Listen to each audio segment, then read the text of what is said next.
नमस्ते दोस्तों, स्वागत है आप सभी का हमारे इस नए वीडियो में। इस वीडियो में आप सुनेंगे जिंदगी का सही अर्थ समझाने वाले अनमोल वचन और इसी से जुड़ी हुई एक कहानी। एक बार की बात है, एक लड़का था, उसका नाम सबल था। जो नगर में रहता था वह अपने जीवन से बहुत निराश था। उसकी निराशा का कारण यह था कि वह अब तक अपने जीवन में कुछ नहीं कर रहा था। उसके माता पिता भी उसे ताने मारते थे कि तुम्हारे सभी मित्र कुछ न कुछ करते हैं, लेकिन तुम अभी भी घर पर बैठे हो। दोस्तों के बीच भी अक्सर उसका मजाक उड़ाया जाता था। वह कहीं जाता तो लोग उससे पूछते कि आप क्या कर रहे हैं। उसे यह बताने में भी शर्म आ रही थी कि वह कुछ नहीं कर रहा था। धीरे धीरे उसने रिश्तेदारों से मिलना जुलना कम कर दिया और लोगों से मिलना भी बंद कर दिया। वह ज्यादातर समय घर पर ही रहने लगा, अकेले में रोता रहता था और भगवान को कोसता था और अपनी किस्मत को दोष देता था। अब उसे अपना जीवन बोझ लगने लगा था। कभी कभी वह सोचता कि कब वह कुछ करने योग्य बनेगा और फिर वह सोचता कि जिंदा रहने से अच्छा मर जाना है। एक दिन वह अपने नगर की एक गली से गुजर रहा था। तभी उसने देखा कि एक उपदेशक दुख और परेशानियों पर उपदेश दे रहा था। वह भी उसी भीड़ में सबसे पीछे बैठ गया और गुरु के प्रवचन सुनने लगा। उपदेशक कह रहा था, दुख एक शिक्षक की तरह है जो हमें जीवन की सच्चाई दिखाता है और हमें जीने का सही तरीका सिखाता है। आप चाहे तो जिंदगी जीना भी सीख सकते हैं। गुरुजी उपदेश दे रहे थे कि तुम चाहो तो कुछ भी हासिल कर सकते हो और अगर चाहो तो एक कोने में बैठकर रो सकते हो। इन सभी बातों को सबल ध्यान से सुन रहा था, लेकिन शिक्षक की यह बातें पसंद नहीं आई।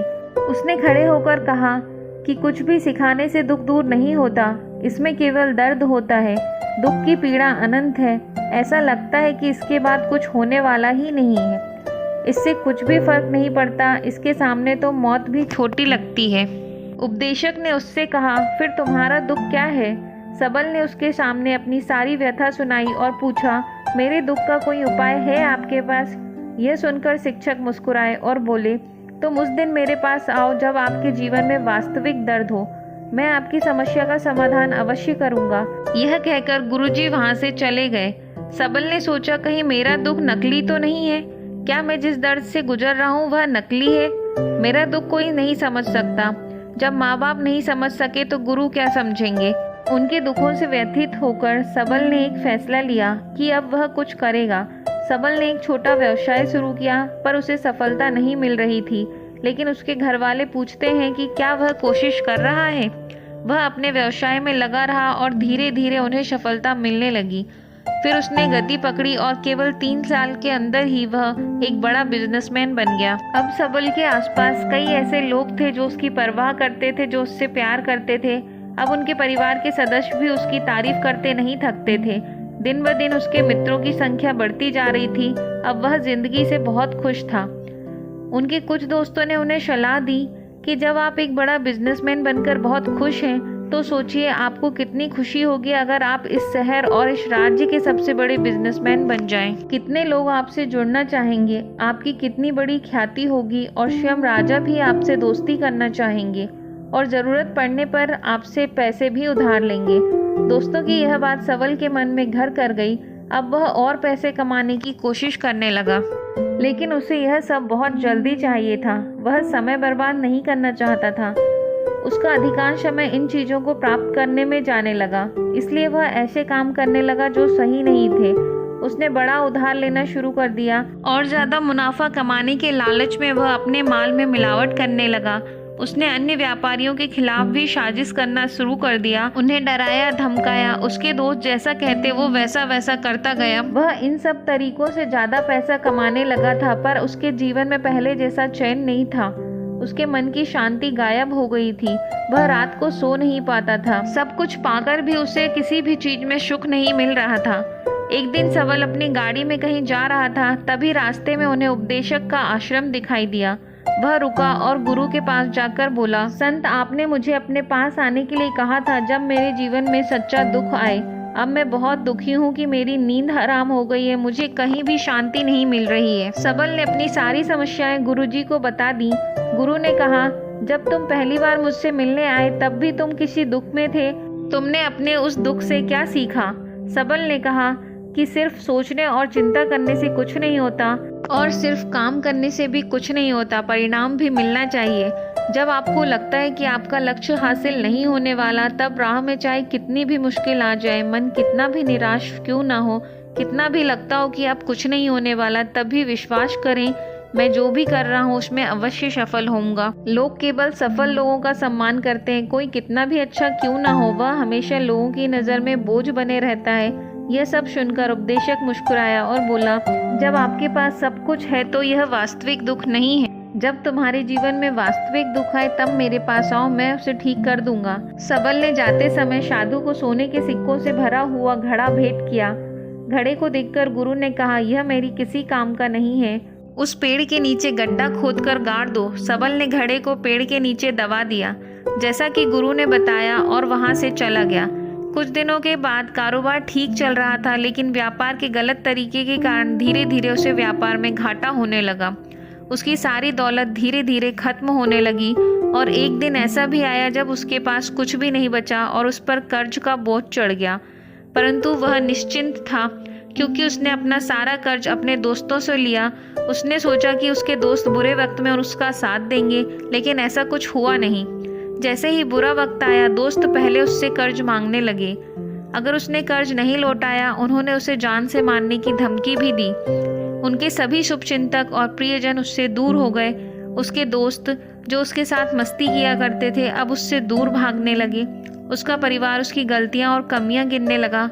उसकी सारी संपत्ति नीलाम कर दी गई और उसके पास कुछ भी न बचा। जब उसने अपने पिता से मदद मांगी, पिता ने कहा कि मेरे पास थोड़ी सी संपत्ति है, मैं तुम्हारी माँ को क्या कहूँगा अगर मैं तुम्हें दे दूँ। यह संपत्ति हमारा अंतिम उपाय है। यह सब बातों को सुनकर सबल के मन में गहरा दुख छा गया। उसके आसपास कोई नहीं था जो उसके दुख को समझ सके, जो उसे संभाल सके।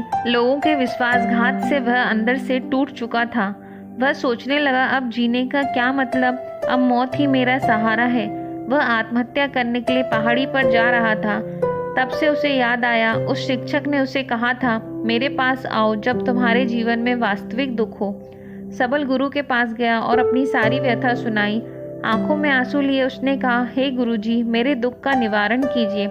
गुरु ने कहा, जब जीवन में असली दुख होता है तब मेरे पास आ जाना, मैं इसे जरूर ठीक करूंगा। सबल ने कहा कि ये क्या हो रहा है, मेरी जिंदगी में अभी दुख नहीं है तो आखिर असली दुख क्या है। गुरुजी ने सबसे कहा कि पहले आप मुझे बताओ, आपने अपने दुख से क्या सीखा।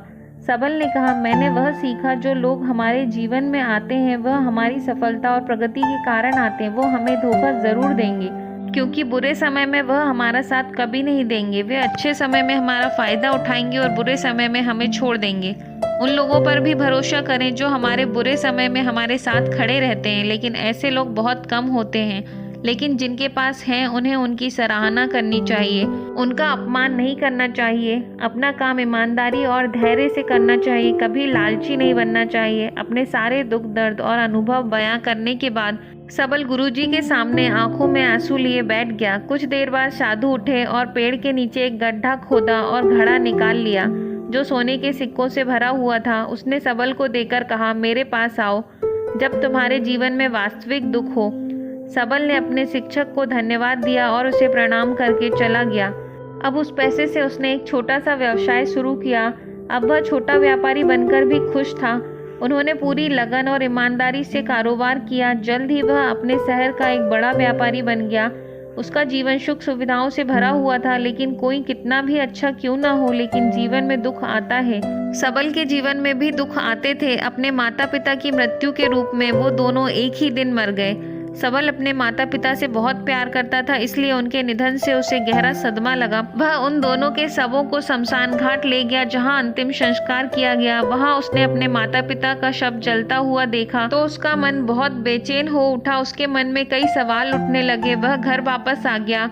उसने अपने माता पिता के घर संपत्ति को देखा, जिसके लिए पिता हमेशा लड़ते रहे, आज जो छूटा पड़ा है।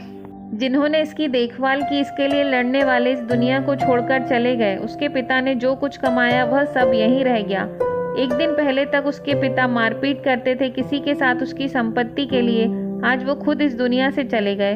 उसका मन ऐसे अनेक विचारों के बवंडर में फंस गया। वह अंदर से अकेला और डरा हुआ महसूस कर रहा था। वह खाली खाली महसूस कर रहा था। उसे लगा कि कुछ है, वह समझ नहीं सका।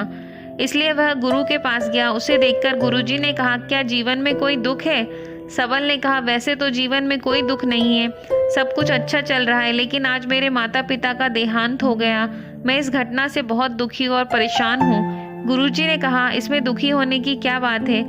एक दिन सबके अपनों को मरना है, एक दिन तुझे भी मरना है। शायद तुम कल ही मर जाओ या शायद तुम आज ही मर जाओ। सबल ने कहा, ये क्या कह रहे हैं गुरुजी? मैं अभी मर जाऊंगा, लेकिन मेरी अभी उम्र ही कितनी है, मैं जवान हूँ। गुरु ने कहा, सब जी रहे हैं इस भ्रम में कि मृत्यु केवल दूसरों को आती है, बड़ों के पास ही आती है, लेकिन जवान और बूढ़े भी मर जाते हैं, बच्चे भी मर जाते हैं। मौत का उम्र से कोई लेना देना नहीं है, यह सभी को प्रभावित करता है। मास्टर जी की ये बातें सबल के मन में घर कर गईं और वह चुपचाप चला गया, लेकिन उसका मन अभी भी बहुत बेचैन था। वह खाली महसूस कर रहा था। सारा दिन अपने बारे में सोचता रहा कि वह कौन है, वह इस दुनिया में क्यों आया है। ऐसे कई सवाल उसके मन में चल रहे थे, लेकिन उसे किसी भी सवाल का जवाब नहीं मिल रहा था। उसका दुख दिन ब दिन बढ़ता जा रहा था। इसलिए कुछ दिन बाद वह फिर से गुरुजी के पास पहुंचा और बोला, हे स्वामी, मैं बहुत दुखी हूँ क्योंकि मैं यह नहीं जान पा रहा हूँ कि मैं कौन हूँ और मैं इस दुनिया में क्यों आया हूँ। यह सुनकर गुरुजी मुस्कुराए और बोले, आज तुम्हारे जीवन में पहली बार सच्चा दुख आया है। यह वास्तव में दुख कहलाने के लायक है। हम नहीं जानते हम कौन हैं, हम क्यों आए हैं, क्या करें, कैसे करना है। सबल ने अपने गुरु से कहा कि उसकी दुर्दशा दूर करो। गुरु ने कहा, हम सभी इंसान हैं, जीवन भर संग्रह करते रहते हैं। सबल ने कहा कि सभी इंसान जीवन भर धन, संपत्ति, परिवार, प्रतिष्ठा, मित्र, शत्रु जमा करते रहता है। गुरु ने पूछा, क्या हम एकत्रित की गई चीजों से कुछ भी अपने साथ ले जा सकते हैं? सबल ने कहा, कोई भी इंसान अपने साथ कुछ भी नहीं ले जा सकता, वह सिर्फ अकेला ही जाता है। मेरे माता पिता भी उनके साथ कुछ भी नहीं लेकर गए, सब कुछ धन, संपत्ति, वैभव सब कुछ यहीं छोड़कर चले गए। शिक्षक ने कहा, अब मेरी बात ध्यान से सुनो। इस संसार में हमें जो संग्रह करना चाहिए वह हम नहीं करते। चीजें हमारे सामने होती हैं, लेकिन हम उन्हें देखने की कोशिश नहीं करते। हमें इस दुनिया में जो कुछ भी इकट्ठा करना है वह हम खुद हैं। हमें खुद को जुटाना होगा ताकि जब हम मरें तो हम एकजुट हो सकें और खुद को पहचानने में सक्षम होने के लिए हम अंदर बटे हुए हैं। हम प्यार, नफरत, गुस्सा, ईर्ष्या में बटे हुए हैं। क्रूरता, धन, स्थिति, प्रतिष्ठा, सम्मान, पहचान, धर्म, जाति, सैकड़ों हजारों ऐसी चीजों और इच्छाओं में हम विभाजित हैं और टुकड़ों में जीवन जी रहे हैं। इस विभाजन के कारण हमारी चेतना कभी एक नहीं हो सकती। हमारी चेतना शक्ति बिखरी हुई है, इसलिए हमारे पास इतना समय नहीं है कि हम इतनी ऊर्जा नहीं है कि हम मुड़ सकते हैं और अपने भीतर देख सकते हैं। वास्तव में धन, सम्मान और सुविधाओं का अभाव, लोग इसे दुख समझते हैं और जीवन भर के लिए दुख कहकर रोते रहते हैं और समाधान ढूंढने का प्रयास करते रहते हैं।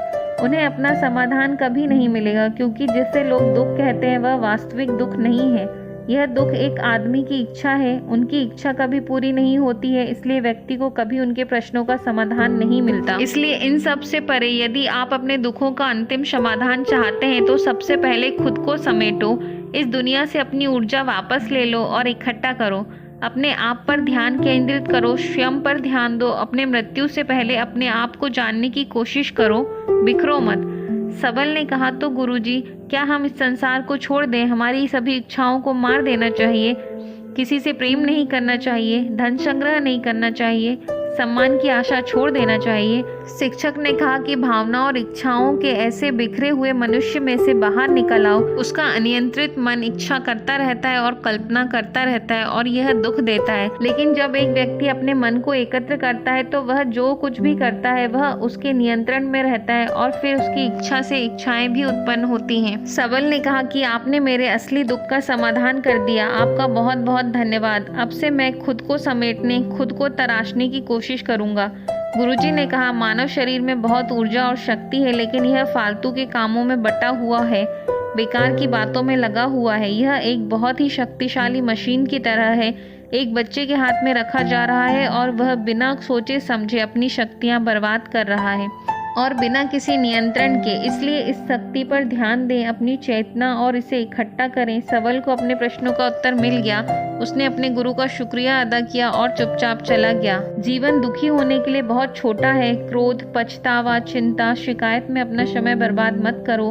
अपनी खुशी की जिम्मेदारी खुद लो, इसे कभी दूसरे लोगों के हाथों में मत डालो। ऐसे काम करो कि हर कोई दुआ दे। दुआओं का कोई रंग नहीं होता, लेकिन जब ये रंग लाती हैं तो जिंदगी रंगों से भर जाती है। मुस्कुराओ, क्या गम है जिंदगी में, टेंशन किसको कम है। अच्छा या बुरा तो केवल भ्रम है, जिंदगी का नाम ही कभी खुशी कभी गम है। जिंदगी में यही देखना जरूरी नहीं कि कौन हमसे आगे है या कौन पीछे, यह भी देखना चाहिए कि कौन हमारे साथ है और हम किसके साथ हैं। जुड़ना बड़ी बात नहीं है, जुड़े रहना बड़ी बात है। जिंदगी में धैर्य रखना जरूरी है। धैर्य एक कड़वा पौधा है, मगर उसमें फल मीठे होते हैं। हम जब तक यह जान पाते हैं जिंदगी क्या है, तब तक आधी जिंदगी खत्म हो चुकी होती है। जिंदगी अपनी पसंद से जियो, वरना दुनिया वालों की पसंद तो बदलती रहती है। वीडियो अच्छा लगा हो तो लाइक, शेयर और सब्सक्राइब करें। धन्यवाद।